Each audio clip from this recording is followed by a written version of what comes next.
Assalamualaikum warahmatullahi wabarakatuh. Perkenalkan, nama saya Muhammad Kausar. Di sini saya akan menjelaskan sedikit materi mengenai pertemuan-pertemuan sebelumnya. Yang pertama itu ada pengertian penilaian. Penilaian sendiri itu adalah proses sistematis untuk mengumpulkan, menganalisis, dan menginterpretasikan informasi guna menentukan nilai, kualitas, dan pencapaian suatu objek. Adapun menurut Nico Bruckhardt 2014, penilaian menjadi fondasi vital dalam pengambilan keputusan, baik di bidang pendidikan, manajemen, maupun bidang profesional lainnya.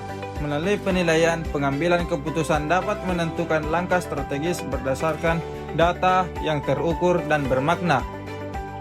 Adapun masalah-masalah dalam penilaian, yakni yang pertama itu ada ketidakakuratan data.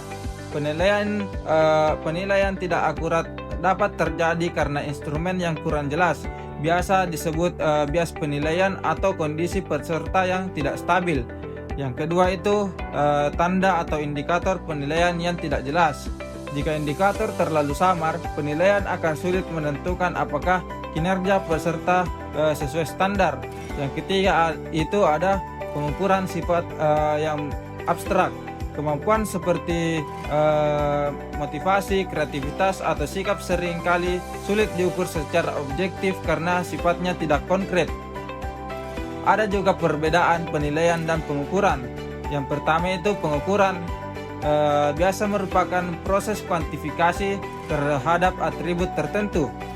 Yang kedua itu fokus pada angka, data mentah, dan perhitungan objektif. Contohnya itu kayak skor tes, jumlah kehadiran, dan nilai performa mesin. Adapun pengertian dari penilaian itu adalah merupakan interpretasi terhadap hasil pengukuran untuk membuat suatu keputusan yang bermakna dan bersifat kualitatif dan evaluatif. Contohnya itu menentukan suatu kelulusan siswa berdasarkan skor ujiannya. Adapun hubungan keduanya itu pengukuran menghasilkan data, sedangkan penilaian menghasilkan makna. Adapun objek penilaian dibagi atas tiga. Yang pertama itu individu, misalnya siswa, karyawan, peserta pelatihan, atau profesional lainnya. Yang kedua itu ada produk.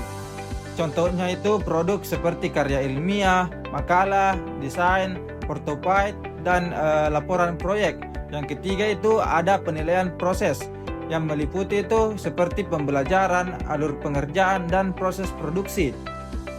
Adapun contoh-contoh kriteria penilaian dalam pendidikan seperti penilaian kognitif, penguasaan konsep, kemampuan analisis, pemahaman teori, dan penalaran logis dan kritis.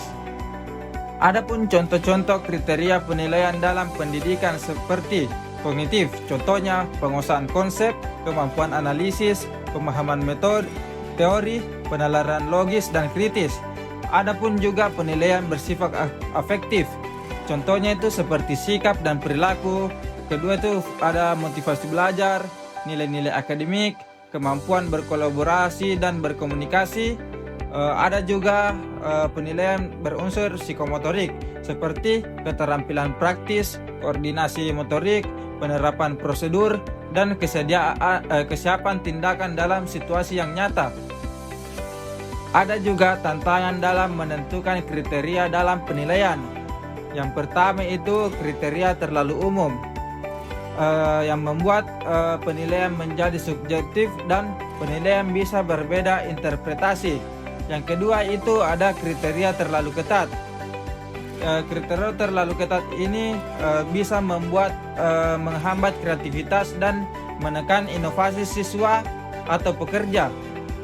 Yang ketiga itu ada keseimbangan antara objektivitas dan fleksibilitas yang membuat penilaian harus adil tetapi tetap memberi ruang bagi variasi kemampuan yang esensial untuk menilai dan efektif dan humanis.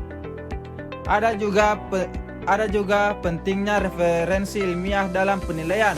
Penggunaan referensi ilmiah dapat meningkatkan validitas dan kredibilitas penilai.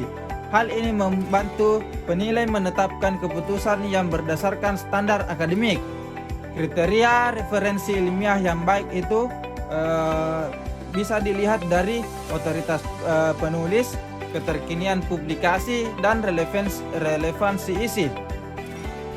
Adapun kesimpulan dari pembahasan yang saya bawakan ini adalah penilaian merupakan proses penting untuk mengevaluasi kualitas, kemampuan, performa dalam berbagai konteks. Perbedaannya dengan pengukuran terletak pada makna. Pengukuran menghasilkan angka, penilaian menghasilkan keputusan. Penilaian yang baik membutuhkan kriteria yang seimbang, metode yang jelas, serta dukungan referensi ilmiah yang kredibel agar hasil objektif dan dapat dipertanggungjawabkan. Sekian dari saya. Assalamualaikum warahmatullahi wabarakatuh.